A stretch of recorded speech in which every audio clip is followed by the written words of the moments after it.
Yo, what is going on, guys? Welcome to the video. I hope your day is going great. Mine's been awesome so far because today has been such a big day in the Overwatch League. It's crazy, guys. Striker from the Boston Uprising has been officially acquired by the San Francisco Shock. Such a big trade. Striker was so crucial for the Boston Uprising in Season 1. So today we're going to take a look at the announcement from San Francisco Shock and the statement made from Boston Uprising. Then after that, we will discuss what this means for Boston Uprising and the San Francisco Shock going into Season 2. In the second part of the video, we're going to be taking a look at the Washington, D.C.'s branding because finally, boys, it was announced. I know it took them forever, but the last and final Overwatch League team is here. We'll take a look at all of that. So if you guys are excited for this video, do yourself a favor and subscribe to my channel if you want to stay updated on anything Overwatch League. So you guys know recently I've made a couple videos talking about the Boston Uprising and Striker. I thought it was very weird that the Boston Uprising hadn't had any social media presence for Striker in the past 2 months. And then we also learned that Striker completely got rid of his bio that said he played for the Boston Uprising,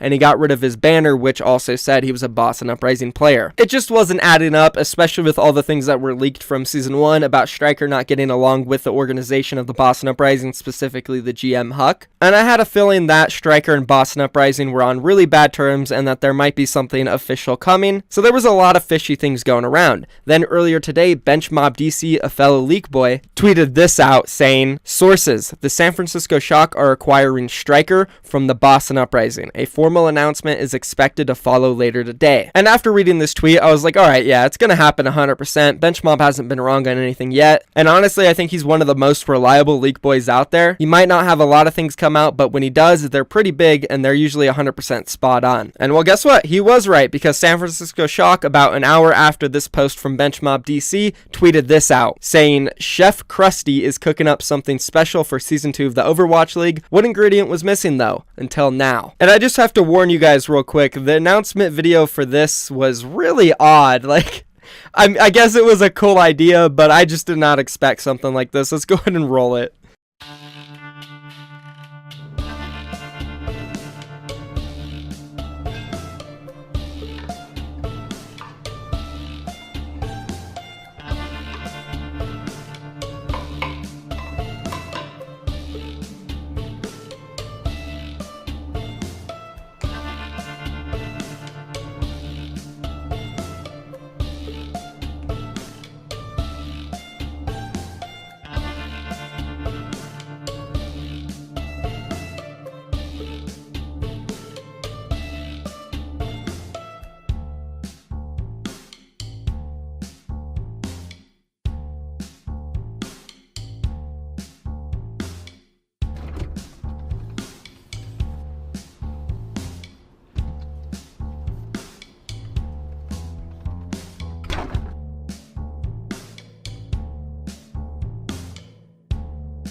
Out of the air though, big kill and the follow-up pulse. It's pretty much everyone caught in that one now. Where's the follow-up? There it is. Striker claim 3 and wow, this is so much damage. This is the kind of hero play that we expect to see out of Striker. When his team needs him, he delivers. Look at Striker, he can't believe it.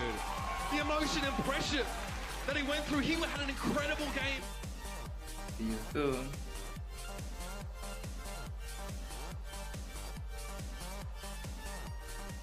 The montage at the end was really cool, but honestly, like the first half of that, I don't have any words for. Very interesting decision for them to want to go with this. I guess it's kind of funny, but there it is, guys. Striker being announced for the San Francisco Shock. Now, the Boston Uprising did do a farewell post about him, and Huck had a little statement he said. Let's go ahead and take a look at that. The Boston Uprising on Twitter said this: "Today we bid farewell to Striker. Thank you for your hard work and we wish you the best with San Francisco Shock." And then they linked an image that said this: "Thank you, Striker. Sometimes being the general manager means making tough choices, and this one was one of those times. Striker was a key part of our inaugural season. Despite that, it is my job to make the best decision for our team in the short and long term, which unfortunately means parting ways with a great player. Striker, I wish you the best of luck, and I know you will continue to impress no matter where you play. And I guess my initial reaction to this is, thank God this happened, because Striker was not happy with Boston, Huck wasn't happy with Striker, so it makes sense for them not to stick together. Obviously, with all the leaks that came out during the offseason about Season 1 of the Boston Uprising, the things that Striker did, it wasn't a good idea for them to play another season together. Striker, obviously really talented.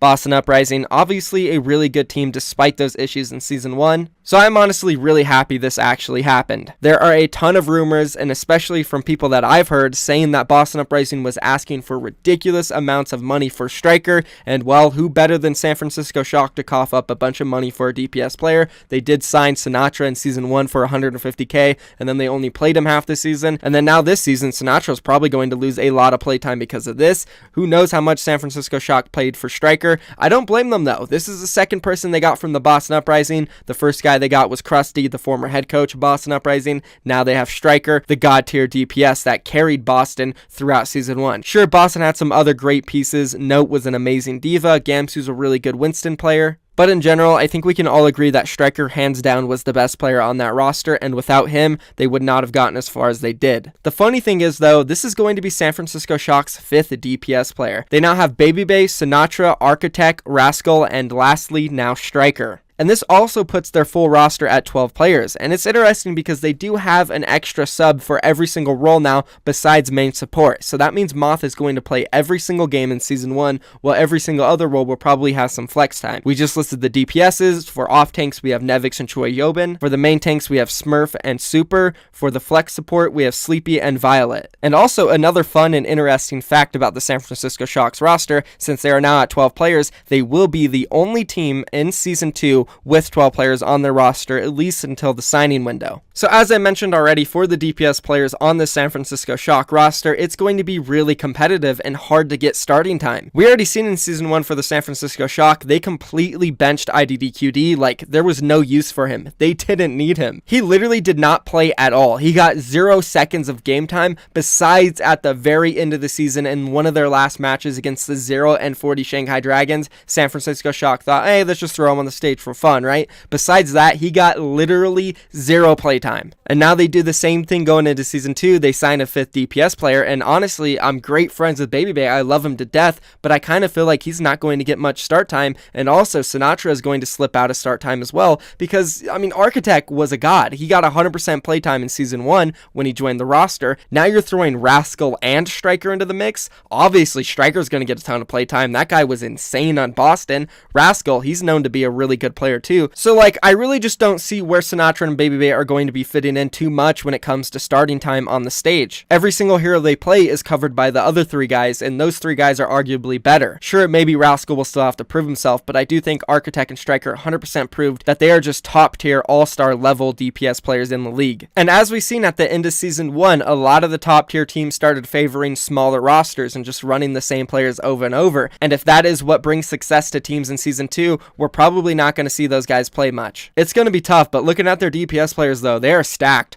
Architect and Striker, Striker and Rascal, Tracer Genji, like, oh, if that meta comes back, this team is going to be deadly, boys. And the fact that they do have players like Sinatra and Baby who are probably going to be on the bench, who are still like Overwatch League level ready, I can see this team doing very well now in Season 2. There's a ton of hype around Smurf and Violet, people saying that Violet can possibly overtake Jonak. That's crazy. So big ups to the San Francisco Shock. It seems like they made a lot of really good changes for Season 2. I can't wait to see how they're going to perform. But now let's move on and talk a little bit more about Boston Uprising, because they kind of came out not so good on the end of this deal. And I mean, it's fairly obvious. As I said multiple times in this video, Striker's insane, and he did carry Boston during Season 1. Now, that doesn't mean they're going to be awful without him. They didn't lose their entire team. They still do have Note. They still do have Gamsu, who were definitely important pieces in their success during Season 1. But they lost Nako, they lost Striker, and they're moving toward a more Western roster, which has been mentioned by a lot of leakers that Boston has wanted to do for a while now, picking up Blase from the LA Gladiators Legion and Color Hex from, I think, Sydney Drop Bears in the Australian region. So that will be the 2 people replacing Striker and I guess basically Dreamcasper / Mistakes. And in my opinion, you know, I don't want to be too harsh on these guys. They're new to the league, and they could really impress us, just like Striker and Dreamcasper did in Season 1. Nobody expected those guys to be really good, and they were, so maybe Boston's just really good at finding needles in a haystack. But that still doesn't stop me from being a little worried about their roster, because they don't have any backup DPS players. It's literally just straight up Color Hex and Blase now covering the DPS roles, and it's like, are they going to be able to compete against the best in the league? Are they going to be able to handle Prophet and Birdring, Sabiolbi and Pine, Architect and Striker, Agilities and Bunny, Surefour and Hydration? I don't know. I don't see it yet. I feel like they will be outclassed early on. They'll be able to go up against some of the expansion teams, but I don't know. Boston seems to be in a tough spot right now. We'll just have to see what they can do, though. I don't want to judge them too quickly because, again, Season 1, we counted them out, and they were there at the end of the playoffs doing really well. So overall, I'm happy that they parted ways because it wasn't working out. I hope that Striker has great success with San Francisco Shock and Krusty, and I hope that Boston Uprising can move forward and have a much, much better Overwatch League Season 2 in terms of their internal issues. That's going to be it for this, though. Let's go ahead and move on now and talk about the Washington, D.C. branding because it was announced today. Let's go ahead and take a look at the announcement video. Welcome to the capital of the American dream. Do you dare dream bigger? Welcome to a place that is greater than just its name, where standing for something means everything. Where the few on a path of righteousness inspire us all to new heights. Where revolution begins with an idea and our diverse community rallies together as the voice of one.